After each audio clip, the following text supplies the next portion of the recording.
Huyu jamaa ana kiss Madam Fry na aligongwa kofi, unaona? Ingawaje waliendelea kupigana mabusu, huyu manzi ama huyu madam ni mama ya mpenzi wa huyu jamaa. Huyu jamaa tumuita Kamau. Huyu ni mama ya huyu madam. Na huyu madam ni bibi ya huyo Kamau. Manzi alikuja nyumbani. Kamanzi kamefurahia, lakini kakamuuliza, nimekuwa nikikupigia simu my love, kwa nini huku unachukua sweetheart? Kwa nini? Lakini jamaa akamjibu kimadharau tu, nilikuanga kazini, basi nipatie hug. Jamaa akamwambia never, sina hiyo time, I don't have time of that nonsense. Hiyo ndivyo alimjibu. Hauna time? Manzi alishtuka, kisha akamuuliza namna gani? Unapika nini leo? Manzi akamwambia hata mimi sina time ya maswali yako ya kijinga, toka hapa. Manzi hiyo boma ikaingia chuki. Ninakuambianga tena na tena, ndugu brother, mpenzi mtazamaji, kama haupendi mtu, kama haupendi mtu, muache aende. Imagine huyo jamaa ako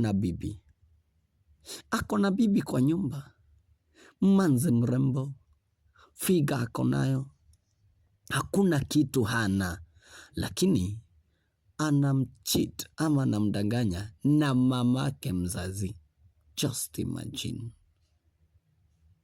Ni vibaya, si haki manzi, ni vibaya tena zaidi kudanganya mtoto wa wenyewe kwamba nakuwa unampenda. Sasa cheki, wanachati na ule mama, anaadikia ule mama message, na ni mother in law, mamake na ambaye amemzaria bibi.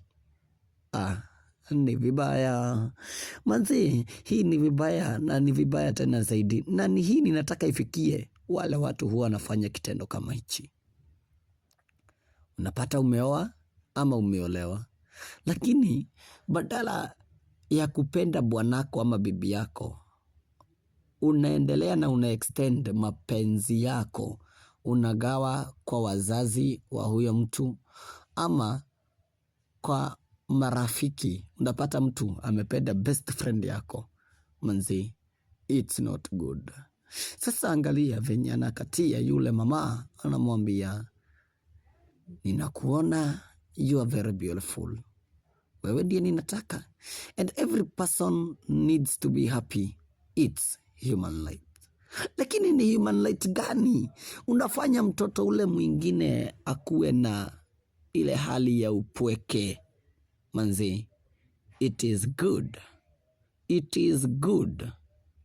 Na ninarudia tena na tena, kama haupendi mtoto wa wenyewe, kama kabisa unasikia haumpendi, muache aende, usimtese, muache aende. Sasa manzi alirudi, so ikabidi jamaa ajaribu kuficha simu.